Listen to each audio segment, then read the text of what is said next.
శిల్వ ధ్యానం 28వ రోజు. అదే రీతిగా ప్రేయర్సలు ఇక్కడ జరుగుతుండగా వీణవరము అక్క గారు ఎంతగానో ప్రేరేపణ కలిగి మన ఇంట్లో పెట్టండి ప్రేయర్ అని చెప్పగా దేవుడు ఇక్కడ నడిపించిన విధానం కొరకే దేవుని స్తుతిస్తూ ఈరోజు అంశము ఏమంటున్నదంటే మనము దేవుని కొరకై వేచి ఉంటామండి. ఎంతకాలం వేచి ఉండాలా అనేది సీమితం లేదు.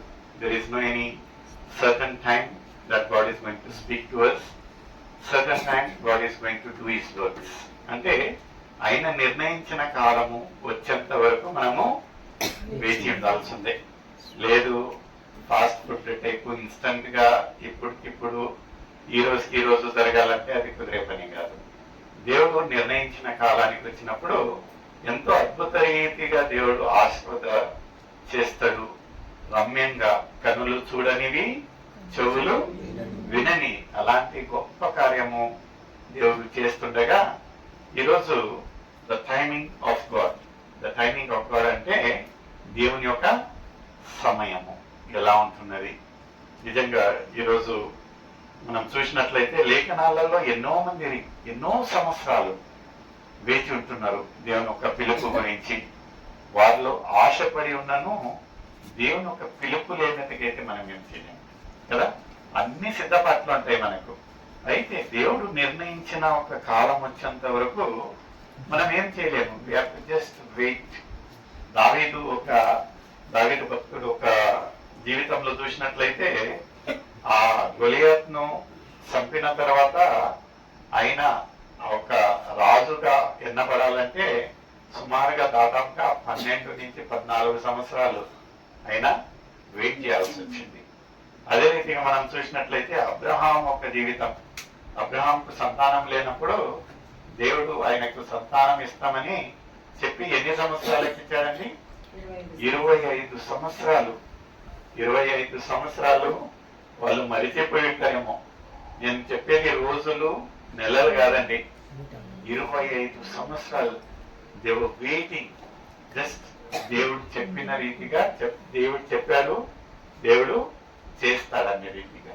అదే రీతిగా మనం చూసినట్లయితే ఏసేపు ఒక జీవితంలో ఇంకా 13 సంవత్సరాలు వాళ్ళ సహోదరులు ఆయనను అమ్మి వేసి అక్కడి నుంచి మళ్ళీ చెరసాలలో వేసి మళ్ళీ అక్కడి నుంచి మినిస్టర్గా అయ్యి వాళ్ళ యొక్క సహోదరులకు ఒక సరిసాటిగా ఒక అండగా ఉండేదానికి దేవుడు ఎన్ని కాలం అంటే 13 సంవత్సరాలు.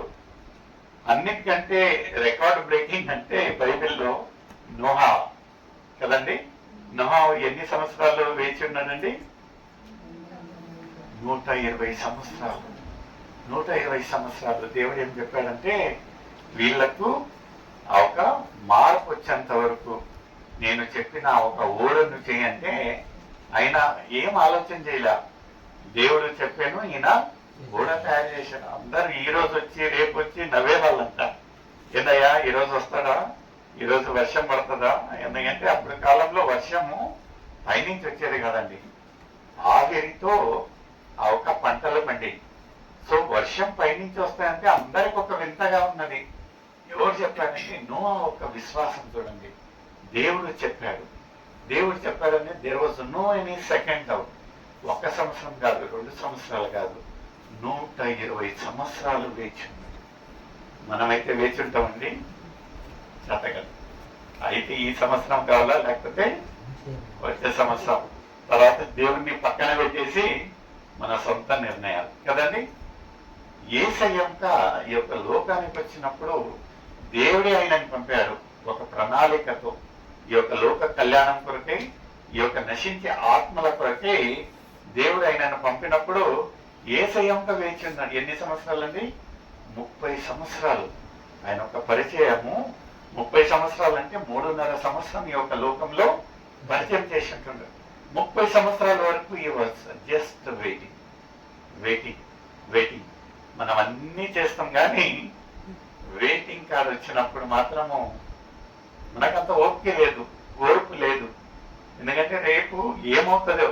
నిజంగా దేవుని పైన ఒక విశ్వాసము, దేవుని పైన ఒక నిరీక్షణతో ఉన్నట్లయితే ఈ సంవత్సరం కాదండి, ఎన్ని సంవత్సరాలన్నా God is going to do a beautiful work. Beautiful work అనే ఒక మనకు నిరీక్షణ ఉన్నట్లయితే సంవత్సరం కాదు 2 సంవత్సరాలు, నోవా టైపు 120 సంవత్సరాలు, 120 సంవత్సరాలు. ఎందుకంటే మన దేవుడు వాగ్దానం ఇచ్చిన దేవుడు నెరవేర్చే దేవుడు. Is a fulfilling God. దేవుడు చెప్పాడు నీ యొక్క జీవితంలో I have a beautiful plans. ఎలాంటి ప్లాన్లు అంటే, ప్రణాళికలు అంటే నీకు హాని చేసేవి కాదు, టు ప్రాస్పర్ యూ కదా. అయితే మనలో ఒక నిరీక్షణ ఉండాలి. దేవుడు చెప్పాడు ఈ సంవత్సరం కాకపోతే వచ్చే సంవత్సరం. ఎందుకంటే దేవుడు చేసే ఒక కార్యాలు ఎంత గొప్పటి అంటే, మామూలు కార్యాలు అయితే అందరూ సహజంగా మాట్లాడుకుంటారు. అయితే is going to do a beautiful and extraordinary plans. ఎలాంటి అంటే కన్నులు ఎప్పుడు చూడనివి. కొన్ని మందిరి పెళ్లిళ్ళు, కొన్ని మందిరి భవనాలను చూసినట్లయితే నోటిపైన చేయబెట్టుకుంటాం కదా. ఏంద్రా ఇల్లు ఇన్ని రోజులు. సాక్ష్యానికి మా సువర్ణ వాళ్ళదే దాదాపుగా 2010 నుంచి వాళ్ళొక వివాహమై ఎన్ని సంవత్సరాలు వేచి ఉన్నారండి ఇంటి కొరకే? 13 సంవత్సరాలు. ఆ ఇండ్లు, ఈ ఇండ్లు, ఈ లీజు, ఆ ఓనరు, వీళ్ళని లాస్ట్ ఇంటి ఎదురొంగుకున్నారు. ఇంటి ఎదురొంగి ఎన్ని సంవత్సరాలు బాబు? 2 సంవత్సరాలు. ఎందుకంటే ఓనర్లు అంత చక్కగా దొరకరు. కొన్ని మందిరికి గిట్టుతారు, కొన్ని మందిరికి గిట్టరు. కొన్ని మంది చెప్పిన రీతిగా ఉండాలి. ఒక మేకు కొట్టాలన్నా ఆలోచన, ఇంటికి మనుషులు రావాలన్నా ఆలోచన. అయినా నువ్వు 13 సంవత్సరాలు వాళ్ళు దేవుడు ఒక కార్యం చేస్తాడు. దేవుడు నిర్ణయించిన కాల. ఎందుకంటే వాళ్ళకి డబ్బులు లేవని కదండి, ఇద్దరు సంపాదించేవాళ్ళే కదా. ఆ బ్యాంకు ఇంకా కళ్ళకి అద్దుకొని ఇస్తారు లోను. అయితే దేవర్ వెయిటింగ్ ఫర్ గాడ్స్ కాల్. దేవుడు ఎలాంటి కార్యం చేస్తారని 13 సంవత్సరాలు వేచి ఉన్నాడు. దేవుడు అద్భుతంగా ఆశ్చర్యంగా వచ్చిన వారందరూ తలలు పైకెత్తుకొని ఇండ్లను చూశారు, కానీ నోటిపైన చెయ్యేసుకొని ఇండ్లను చూశారు. ఎందుకంటే ఈ వయసులో దేవుడు ఎంత అద్భుత రీతిగా. అయితే ఈ 13 సంవత్సరాలు వాళ్ళు వేచి ఉన్నాయి, అనిపించుకున్నాయి, అన్ని దేవుడు చూడలేదంటారా? చూశారు. దేవుడు ఏంటంటే, మీరు ఇప్పుడు ఇల్లు ఏమి ఇన్స్టెంట్ గా నాకు ఇళ్ళ మాట కాడ మాటం పట్టింది, ఇద్దరం సంపాదిస్తా ఉంటున్నామని they did not take a hurry decision. వేచి ఉన్నారు. ఎందుకంటే దేవుడు గొప్ప కార్యం చేయబోతా ఉంటున్నాడు. అద్భుతంగా కనులు చూడని సువర్ణంలో ఒక్కొక్కసారి అంటారు, మేము కళ్ళలో కనుకోలే ఇంత పెద్ద ఇల్లు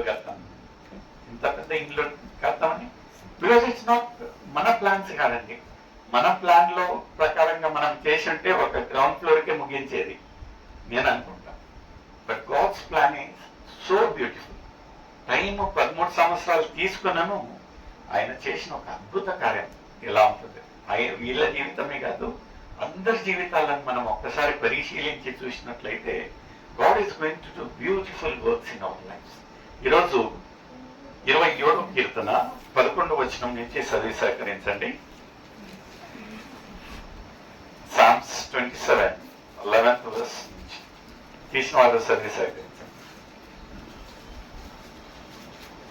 యెహోవా నీ మార్గమును నాకు బోధింపుము, నా కొరకు చూచి సరళమైన మార్గమును నడిపింపు. చూడండి, మొట్టమొదటిగా ఏం చేయాలంటే we must ask God.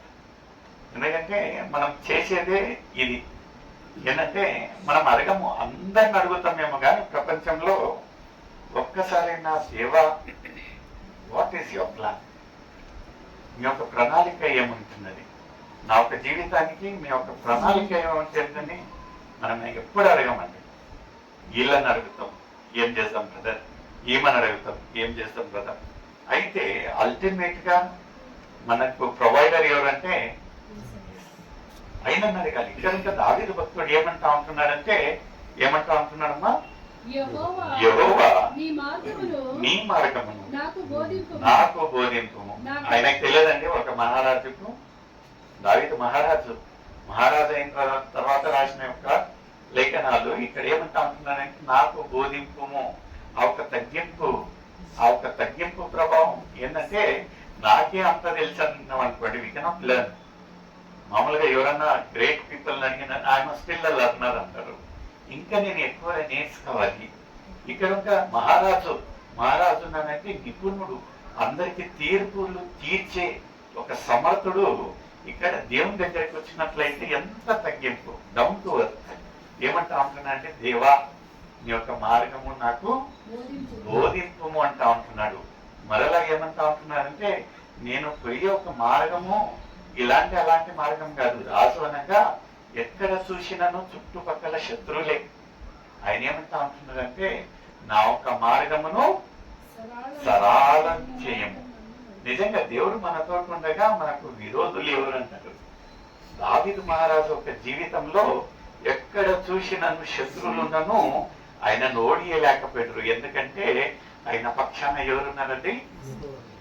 దేవుడున్నాడు.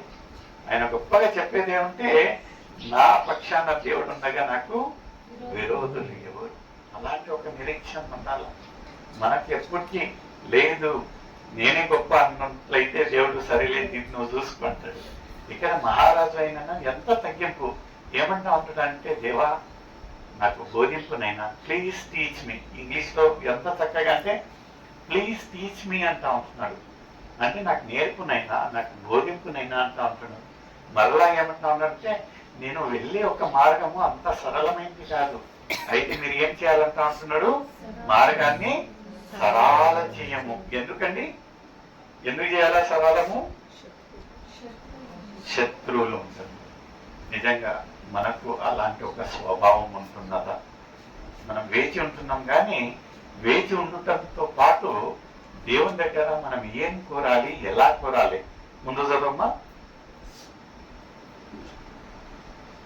నా కొరకు పొంచిన వారిని చూచి సరళమైన మార్గమున నన్ను నడిపింపుము. అబద్ధ సాక్షులను, క్రూరత్వము వెళ్ళగక్కువారును నా మీదికి వచ్చి ఉన్నారు, లేచి ఉన్నారు.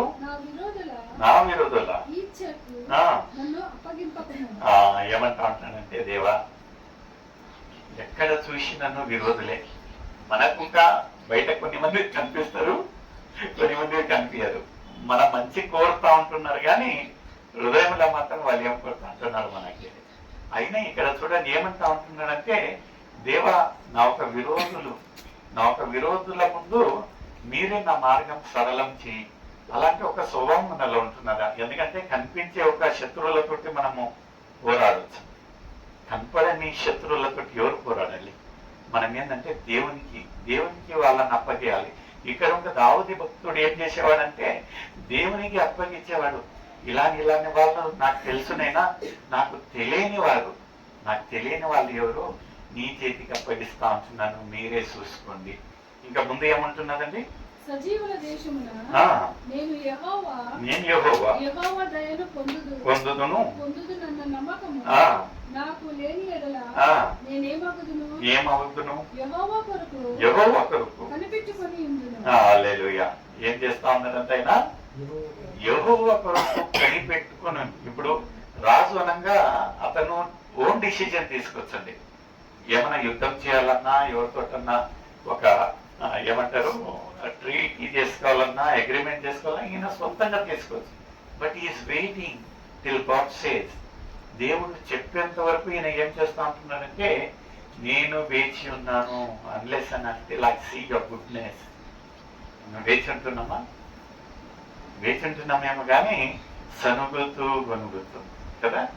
ఆ రోజు ఇంకా ఐగుప్తు నుంచి మోషే వాళ్ళని విడిపించినప్పుడు ఎంతో సంతోషంగా గంతులేస్తూ వాళ్ళు వస్తా ఉన్నప్పుడు వాళ్ళ ఎదురు ఏమొచ్చేదండి? ఎర్ర సముద్రం వచ్చింది. వెనక పక్క ఏమొస్తా ఉన్నదండి? సైన్యము, ఐగుప్త సైన్యం వస్తా ఉంటున్నారు. ముందు వెళితే నీళ్ళల్లో చచ్చిపోతారు, వెనక నిలబడితే వాళ్ళు చేత మారుస్తారు. చూడండి, దీన్ని ఏమంటారంటే బాటల్ నెక్ సిచ్యువేషన్. తెలియదు మనకు. ఇలాంటి ఒక పరిస్థితులు మనకు ఎన్నో సార్లు వస్తాయి. ఏంటంటే కక్కలేము, మింగలేము. అలాంటప్పుడు మోషే ప్రార్థించినట్లయితే ఎంత అద్భుత రీతిగా అంటే ఎర్ర సముద్రాన్ని ఏమయ్యాదంట? 2 పాయలుగయ్యి పొడి నీళ్ళ పైన నడిపించాడంట. దేనిపైన అంటండి? ఊహించగలమా? నిన్న కొంచెం బాగా పడితే మనం చెప్పాల్సిన పని లేదు, చెప్పులు నిండా మట్టి బురద కదండి, కొంచెము 4 అడుగులు వేస్తే. అయితే సముద్రంలో వాళ్ళు పొడి నీళ్ళపై నడిచారు. Hallelujah. You cannot doubt his capacity. ఆయన ఒక అద్భుతాన్ని మనం ఎప్పటికీ ఆ రోజు చేశారంటే దేవుడు మారే దేవుడు అండి. నిన్న నేడు నిరంతరము ఏకరీతిగా ఆ రోజు అద్భుతం చేశానంటే ఈ రోజు మనము మొరపెట్టినట్లయితే is going to change your situation. దేవుడు అన్నటంలా నేను ఆ కాలం దేవుడిని ఈ కాలం దేవుడు అంటున్నా. నువ్వు వాళ్ళకున్న మనలో ఒక కొదవ ఏమంటున్నదంటే we are not relying on God. అందరూ అక్కడ ఉండే వాళ్ళందరూ ఆందోళన పొందారంటే ఇంకా ముందు అన్నట్లయితే మోషే ఏమన్నాడంట, దేవా నీవే ఇంత దూరం నడిపించావు, ముందు ఇంకా నువ్వే నడిపిస్తావు అని ఆ ఒక నిరీక్షణ ఉండాలి. మనము ఉండాల 40 సంవత్సరాలు, 30 సంవత్సరాలు, 20 సంవత్సరాలు, 50-60 సంవత్సరాలు దేవా నన్ను నడిపించావు, ఇంకా ఎన్ని రోజులు నడిపిస్తావు, నువ్వే నడిపి అని we have to submit ourselves. దేవునికి మన ఒక హృదయాలను జీవితాలను దేవునికి సమర్పించినట్లయితే మనం ఏం చేయమంటే we don't surrender to God. చాలా బాధ అనిపిస్తుంది. we don't సంపూర్ణంగా, దేవుడు ఏమంటాడంటే సంపూర్ణంగా విత్ హోల్, కొంచెం ఇటు కొంచెం అటు కదా, ఒక కాలు అటు ఒక కాలు. కార్యాలు జరగాలంటే ఎలా జరుగుతాయి? మోషే ఒక మైండ్ లో ఎలాంటి సంశయం లేదు. అంత పెద్ద సైన్యం వెనుక ఉన్నను, ముందు అసాధ్యమైన ఎర్ర సముద్రం ఉన్నను ఆయన ప్రార్థించాడంట. ఎవరన్నా అనుకుని ఉంటే పిచ్చేవాడు అనుకుంటారు, ఎందుకంటే సముద్రం ఏమైతుంది నాయన. అయితే అద్భుతం చూశాడు దేవుడు. ఎలాంటి ఒక అద్భుతం అంటే పొడి నేల. క్లియర్ గా మీరు బైబిల్లో చూసినట్లయితే బుక్ ఆఫ్ ఎక్సోడస్ పొడి నేల, ద డ్రై ల్యాండ్ అంటా ఉంటున్నారు. మనము చెవులు వినని, వి కెనాట్ ఇమాజిన్ ఒక సముద్రంలో పొడి నీళ్ళపైన వాళ్ళని నడిపించాలంటే ఎంత గొప్ప కార్యం. ఈరోజు ఆ కార్యం దేవుడు నీతో చేయబోతా ఉంటున్నాడు. అయితే మనకు అలాంటి ఒక నిరీక్షణ, అలాంటి ఒక విశ్వాసం ఉండాలి. ఇప్పుడు ఒక ప్రశ్న, మనకు అలాంటి నిరీక్షణ ఉందా, అలాంటి విశ్వాసం ఉందా? కొంచెం ఏమన్నా అయితే కదిలింపబడతాం, కొంచెం ఏమన్నా అయితే. పేతురుకి చూసినట్లయితే యేసయ్య ఒక నీటిపై నడిచే చూస్తే ఈయనకు ఒక ఆశ పుట్టేదంట. ఈయన ఏమన్నాడంట, అందరు గమ్మున నోరు మూసుకొని చూస్తా అంటే శిష్యులు, ఈయన మాత్రం ఏమన్నాడంట, యేసయ్య నేను ఇంకా నడుస్తాను. ఆయనకు ఆశ కలిగింది. ఆశ కలిగిన ఆత్మ తృప్తిపరిచేవాడు దేవుడు. అలాంటి ఆశ ఉండాలి. we must ask God, we must seek God. దేవుడు ఏమన్నాడంట, నువ్వు నడవాలని ఉన్నావా, నడిచన్నాడా. ఆయన నడిచాడు. This is a supernatural act. Yesayya నడిచిందంటే మనం పెద్దగా చెప్పాల్సిన పని లేదు, ఎందుకంటే సమర్థుడు. అయితే ఇక్కడ ఎవరు నడిచాడంటే పేతురు నడిచాడు. ఎందుకంటే he wanted to, he seeked God. అడిగాడంట, దేవా నేను నడుస్తానంటే దేవుడు లేదు నీకు సాధ్యం లేదని లేదు. ఏమన్నాడంటే ఆశపడతాడు. నడిచంటే ఆయన నడిచాడు. అయితే 2 అడుగులు వేసిన తర్వాత ఆయన చుట్టుపక్కల ఉన్న వాతావరణం చూసి తొట్టిల్లాడు. ఈ బిగాన్ టు సింగ్, మునగడం ప్రారంభించాడు. ఆయనను ఆఖరి క్షణంలో దేవుడు ఆయనను లేవనెత్తాడు. మనం ఆశపడతాం. ఒక 2 వర్తమానాలు, ఒక 2 గొప్ప కార్యాలు మన హృదయంలో అయితే, మన జీవితాలలో అయితే, దేవా I submit to you, all to Jesus I surrender అని సరెండర్ అయిపోతాం. ఒక 2 ఉరుములు అంతే వద్దురా బాబు అని వెనక కదండి, అంతే. పేతురులాగా ఆశపడతాము. అయితే దేవుడు ఆశపడే వారిని తృప్తిపరిచే దేవుడుగా ఉంటున్నాడు. మళ్ళీ ఆయన మునిగే టయానికి ఆయనను లేవనెత్తే దేవుడు. అయితే మనం ఏం చేయాలంటే పేతురులాగా ఒక 2 అడుగులన్నా వేయాలండి విశ్వాసం.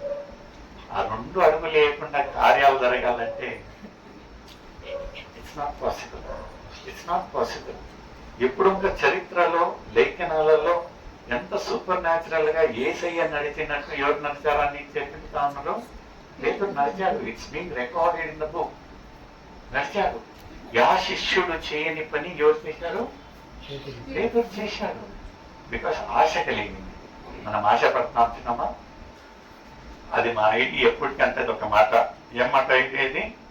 ఆశలకు అద్దుండాలి.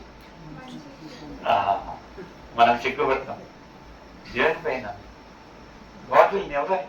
దేవుని పైన మనము ఆ ఒక్క నమ్మకం పెట్టినట్లయితే దేవుడు సిగ్గుపడని కానీ అందరినీ తలగా ఉంచుతా అంటారు కానీ తోకగా ఉంటుంది. మనం ఎప్పుడు సిగ్గుపడ